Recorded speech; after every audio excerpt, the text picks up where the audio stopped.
Yeah, man. Woo! I had quite the surprise this morning. Woke up to 6 to 10 inches of snow, and man, first snow of the winter. I hate winter, to be honest. I'm not a very cold. I'm not very good when it comes to cold weather. I like it to be hot and warm. Hotter the better. So if you're watching us on the if you're watching this on the repost, make sure to leave comments down below, and if you got any questions or any ideas for future live streams, and welcome. Hope you're having a great day. I'm a little flustered here. It's been quite the morning. So yeah, let's get this started. I was planning on using this camera. I bought it just for live streaming in 4K, but when I went to hook it up, I realized they sent the wrong HDMI cable, so next week we'll have better video. Let me put this away real quick. Oh, man. And I had to get a nice new big case for my 2-camera setup. As I'm tripping over belts down here. All right. Woo. So, Amazon links are down below in the description if you're watching this on the repost. I've got shirts like this for sale on my website, which will be up here. I don't know if it's up there during the live stream or not, but it'll be up there after. And knives and all that stuff.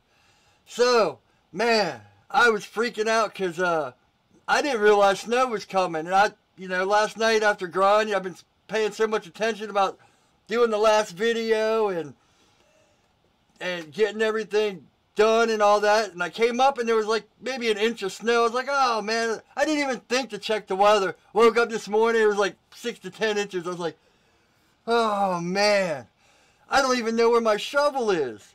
So, yeah, right then, some kids pulled up and was like, you want us to shovel your driveway? I was like, you betcha. I definitely want you to shovel my driveway. Man, talk about irony, or I guess it would be the opposite of irony. Talk about just good luck happening this morning. So, even got early on the live stream. So, the camera thing was one bad thing. So, for every bad thing, every bad thing, a couple good things happen. So, we're on the right track. Anyway, so if you watched yesterday's video on the knife makers, you see, here's the knife, and full disclosure, I put it on the surface grinder. I didn't use the magnet, but I fixed that side. Yeah, it was this side. I got that side fixed, and that side fixed. This is at like a Trizac A45, and I was working on these, and I need to, well, my first solution was get a humidifier, because every time I'd go to touch the grinder, it zapped me. It was like, oh, man.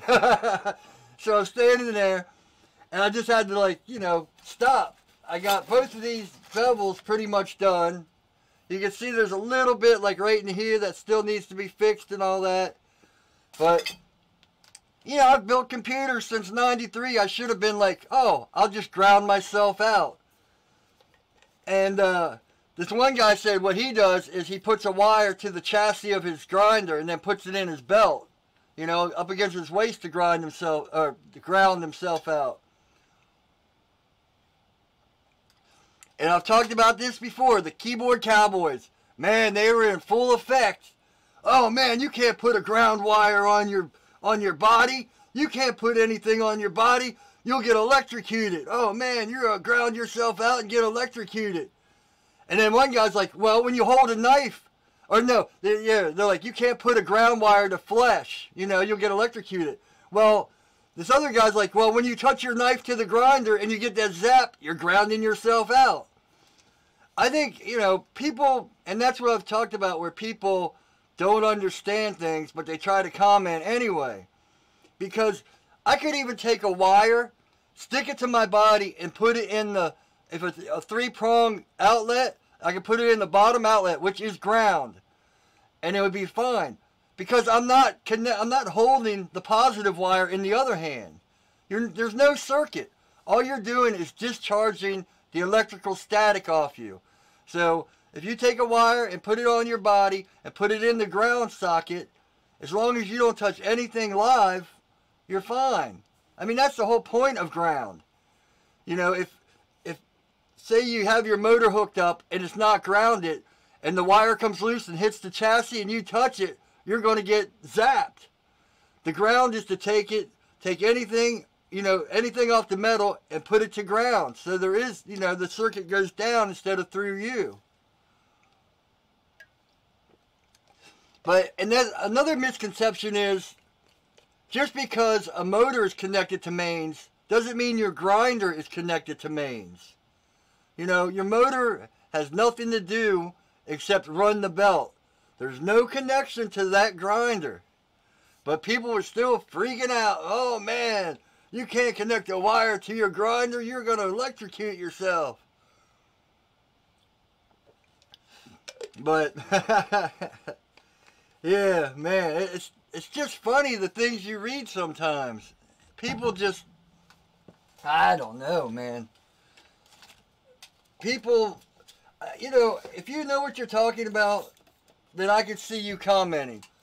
But just because you've heard something or you don't know what you're talking about, don't make a comment like you're going to get electrocuted because you don't know what you're talking about. So, yeah. Whew. So, someone was asking, oh man, I'm sorry, I can't think of who you were. You know, why I was doing this with the hand, why I was hand sanding like this, you know, and not using a strong board.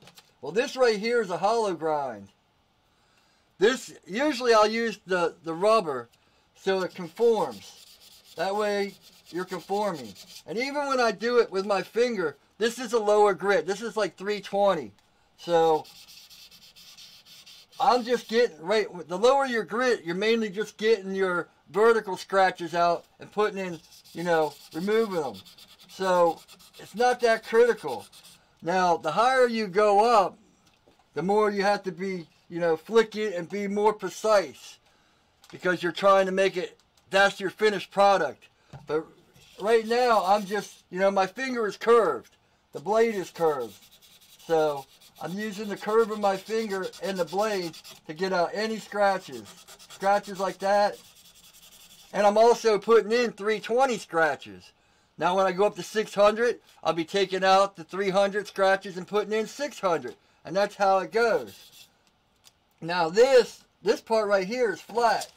So I'll use a piece of metal with the rubber on the front and hit it like that to get these scratches out. And that's solid. But when you have a hollow grind, you want some flex. I did at first cut a piece of wood out that was curved, but that just wasn't working as good. So, oh man. So I think my first topic is excuses and responsibility. And it kind of pertains to the heat treating video. Now, you know, if you watch that heat treating video, it's 2 videos back. After I failed with the torch, I started making excuses. I was blaming the cold weather, and I was blaming, you know, oh, this and that. But what it really was is I wasn't taking responsibility, and I realized that, and I started taking responsibility. You know, I wasn't set up enough. You know, I wasn't prepared. I rushed it. You know, that was all on me. So, a lot of people, if something goes wrong or something, try not to make excuses and watch out for making excuses and take responsibility. That way you can fix your mistakes instead of blaming someone else and just carrying on with your mistakes. Because I used to do that too. I would be like, man, all these people, you know, blaming everything else or everyone else for what I'm doing wrong instead of realizing, hey, this is what I'm doing wrong. I need to fix it.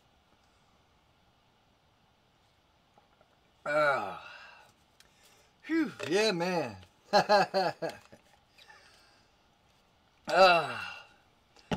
So I guess I'll get into the YouTube part. One thing I've learned, and I told you this in the last live stream, if you're doing a hobby or you're learning a project, the best way to start is to take out your phone or your camera or whatever you got and record yourself, document yourself doing something, and then upload it to YouTube. Now that's not really considered being a YouTuber. That's just kind of hobby use, and you can watch it and see how you're doing your mistakes and learn how to fix your mistakes, and then down a couple months down the road see your progress and all that. But the whole boss or intern thing is, once I got serious about YouTube and tried to, you know, get followers and get subscribers, well, yeah, subscribers, not followers, but once I tried to build an audience and get better at everything, man, I realized there's a lot to it. So, you know, one of the biggest things I learned, like I hit 1,000 subs, I guess about almost 2 months ago. And I still haven't seen, you know, the monetization or anything. But I realized even if I do get monetized, you don't get monetized by subs. Or you don't get paid by subs. You get paid by views. And I think it's like, it comes out to like $1 per 1,000 views. I barely make 1,000 views per video. So, you know, that's like $1 per video. So, even though I'm doing all this hard work and stuff, and even if I do get monetized, it still won't be, you know, maybe 20 bucks a month or something until you start building a bigger follower. And that's where it dawned on me, not only do you have to be the boss, you have to be like an intern. Because when you're an intern, you don't get paid. You know, you're working for free to learn the craft and do all that stuff. And that's where the whole weird dichotomy of YouTube comes in. Because when you're not getting paid and you have to keep yourself, you know, encouraged, keep yourself in check, keep everything going, then you're both the boss and the intern. And it can get really discouraging because at times you're like, well, why am I doing this? I'm not getting anything from it. And so, and you know, you watch all these channels and they'll tell you how to grow your channel, how to do this, and how to get better views and better connections. But they don't tell you you've got to keep on yourself. And they don't tell you, man, you're going to be working for free for a very long time. And even when you do start to get paid, it's not going to be much. So you've got to take into account, man, I'm doing all, and believe me, I've hit that wall a few times. It's like, man, I'm working like 12, 18 hours a day on my knives and on my editing and on making better videos and all this, and I haven't seen a penny from it. And it can get very discouraging. But then there's these times where you know, for me, I'm a knife maker, so a lot of people wanting to learn knife making, and they'll come and they'll be like, man, I just made my first knife after I watched your video, or man, I couldn't make this part, so I watched your video and I did it, and stuff like that. Or man, I see you know, that's the other thing, sincerity. I'm sincere. If I make a mistake or I fail at something, I put that in too. That's, you know, last week I talked about personality and story. It's not always about winning, and it's not always about being happy and always having the right answer. Sometimes you got to show where you fail or your mistakes. And people will come and be like, man, I was having that same struggle too. It makes me feel good to know that I'm not the only one, you know. And that's the thing about YouTube. And that's why I say make these videos. And, you know, even if you're starting out, film yourself. And as you get progressed and all that, people will find the same interest. And they'll find you. And even if you're not teaching them stuff, like I do all tutorials except for this live stream. And they'll find you and they'll be like, man, I can relate to that. And they'll follow you and they'll you know, they'll stick with you. Some of the guys now that I've had for a few months, I've come really close with. And I talk to them all the time, and, you know, it's one thing awesome about YouTube is you can build great relationships.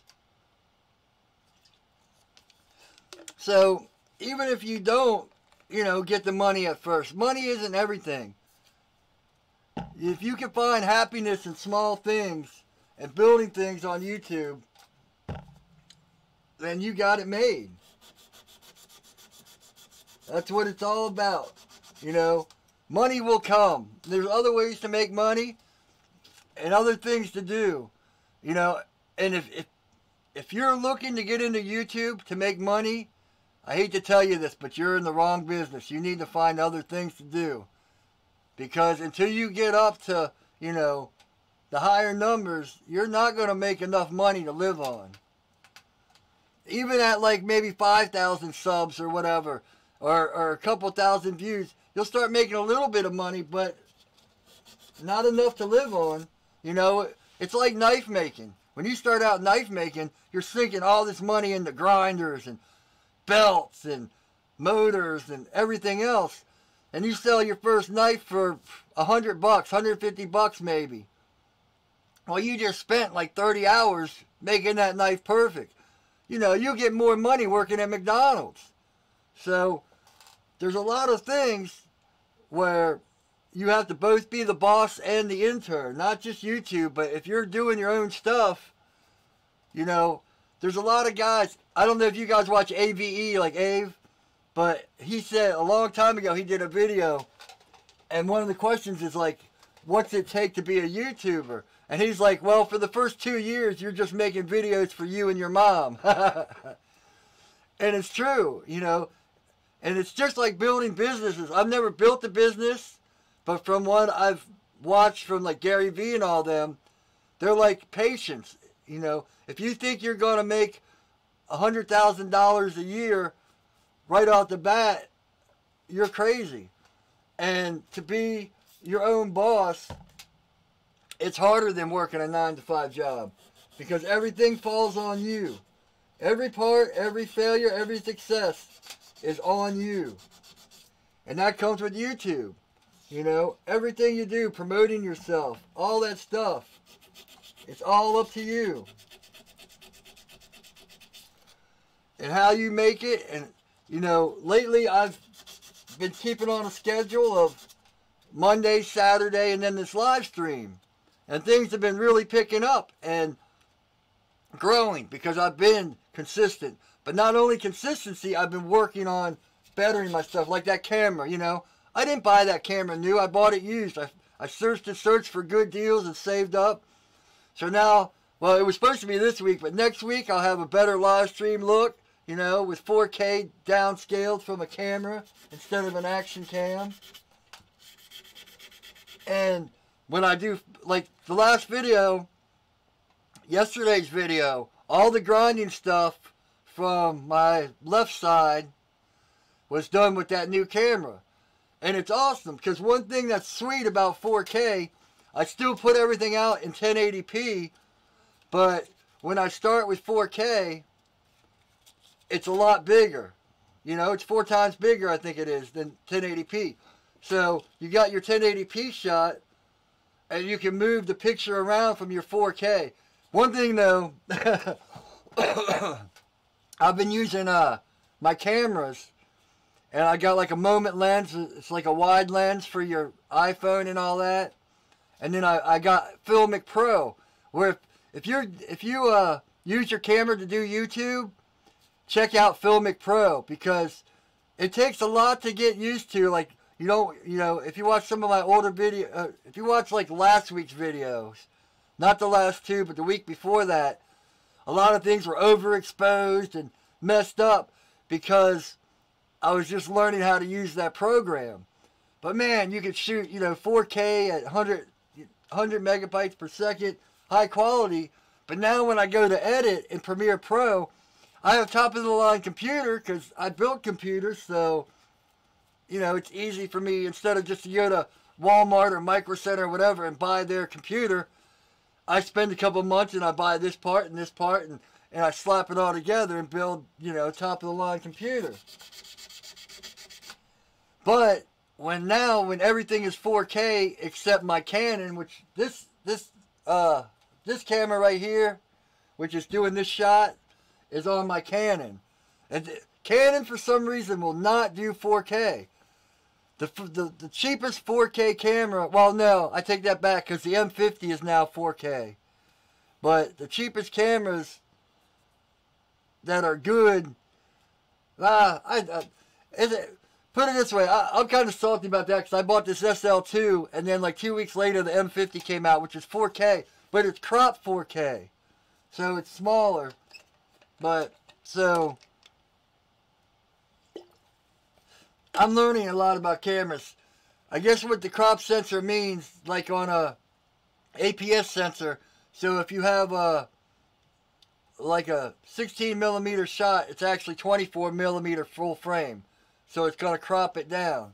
But you still get a lot sharper image. But anyway, so my Canon camera is only 1080p.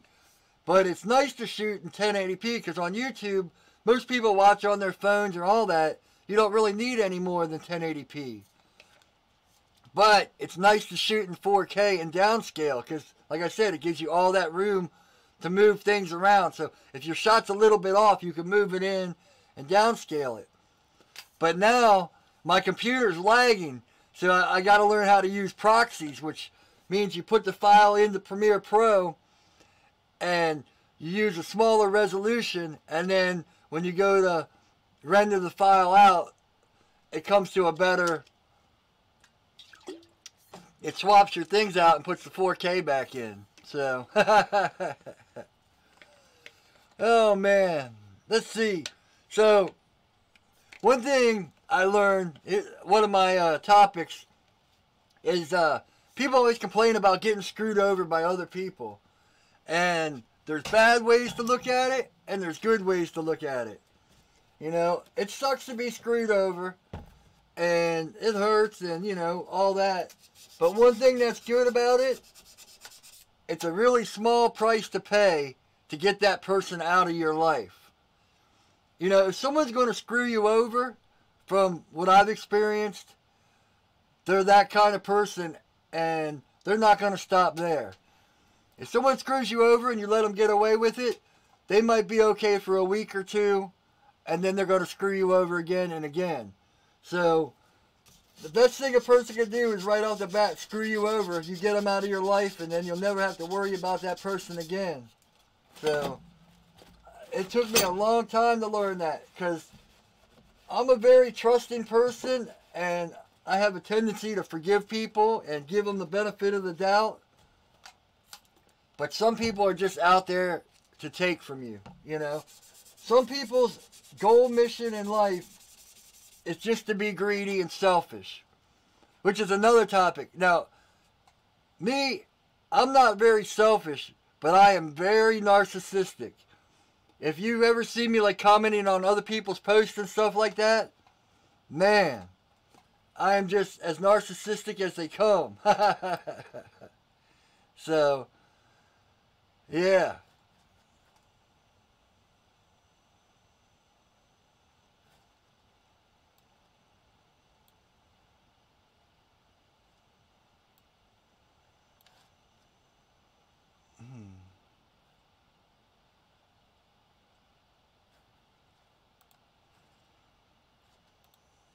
Is this stream even going out?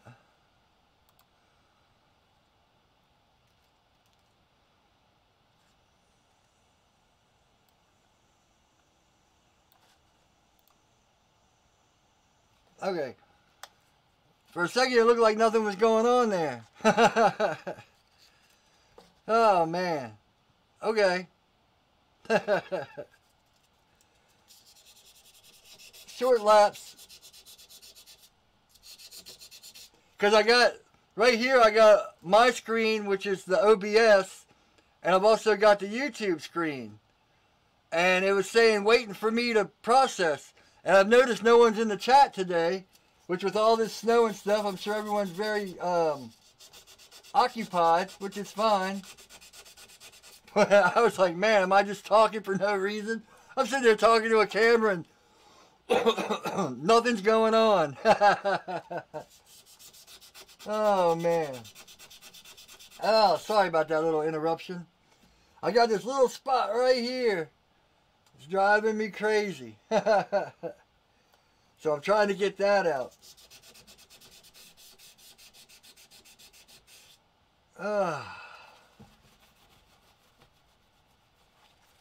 Phew. Man. I'll tell you what though, that 4K video, it took me 8 hours from all the lag and all the stuff, just to 8 hours to, it usually takes me about 4 hours, maybe 5 hours to edit a video. But, yeah, 8 hours, at least 8 hours to edit that last video. So that's one thing, that's another thing about YouTube. The more, you know, it's easy to take a video on your phone, use Filmic Pro and all that, the Moment Lens or whatever, and you can just upload it, bam, right away. But you'll find, if you're like me, you want to make the best stuff you can, because quality, I talked about this last week, quality trumps quantity. The better stuff you put out, the better it is, you know, the more people you'll have come and see and look at your stuff and all that. So, alright. So, yeah, the more I get into it, you know, I started out with a camcorder and like an iPhone. I was using my iPhone and a camcorder. Then last August, last August I bought this DSLR. Since then, I bought a second iPhone, used, refurbished. Used and refurbished stuff is great because it was like Square, it's what is it? It's not Squarespace. There's Square Trade. You can get everything protected. So if it breaks, you just send it back and get your money back or get a new one. So, you know, I've bought 2 action cams, which one, it's not even the action cam I'm using here. It's,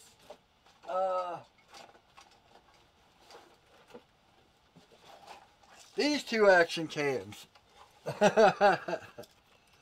Because I wanted 4K.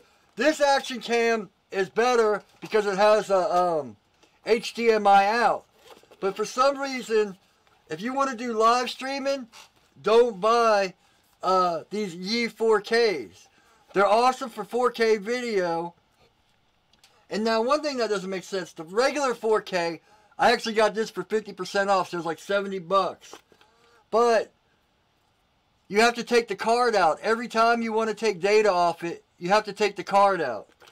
The 4K Plus has Type-C connection, so you can just connect it right to your computer and drop files. For me, that means everything.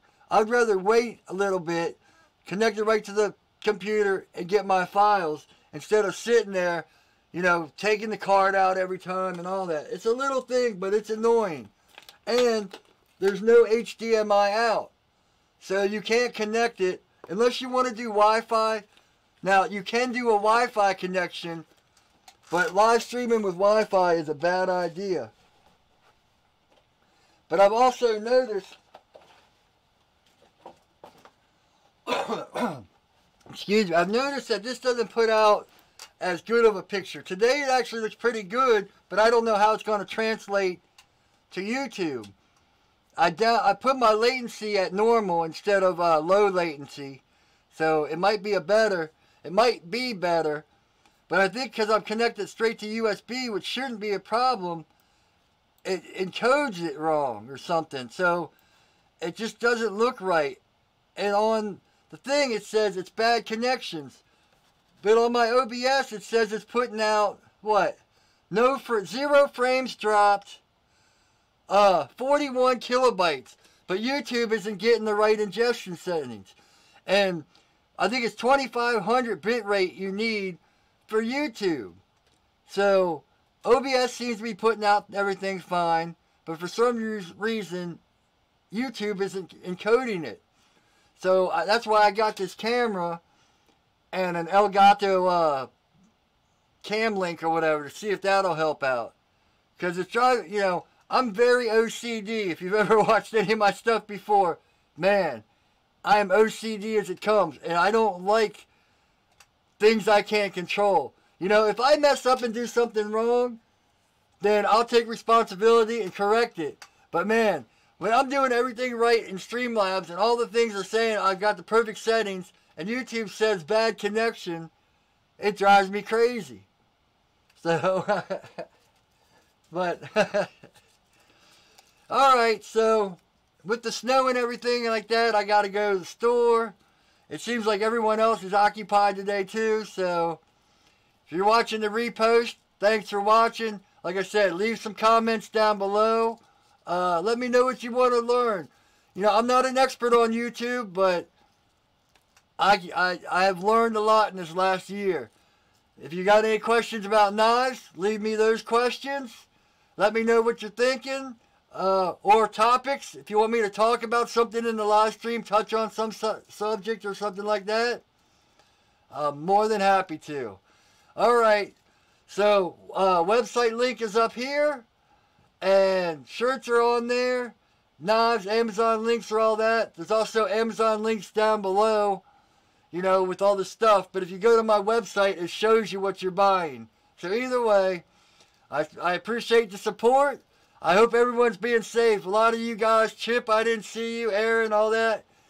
So, I hope you guys are safe. I know it's snowing and all that, so. Stalking Wolf, I hate starting to say names because I know I'm leaving a few people out. Rhino54, from all the way from Paris and all that. Les, I know you're probably asleep. I would be at 3 a.m., so. And all you people that are new, yeah, just let me know what you want to talk about or want to learn about, and I'll do my best to help you. So that's about it. Thanks for watching. Thanks for coming by. Let's make this a great week. I got a few ideas coming up. I just bought, let me see, before I bought this, and it's a DC wall adapter, 12 volts, 11 bucks. I'm going to show you how to turn this to an AC/DC sketcher so you don't have to spend 200 bucks. Little sneak preview of the next video. Alright, so that's about it. Thanks for watching. I really appreciate it. Oh man, you know, flustered there. See, you gotta leave in mistakes. That's what's great about live streaming. Alright, hope y'all have a great week. Thanks for watching, and as always, take it easy.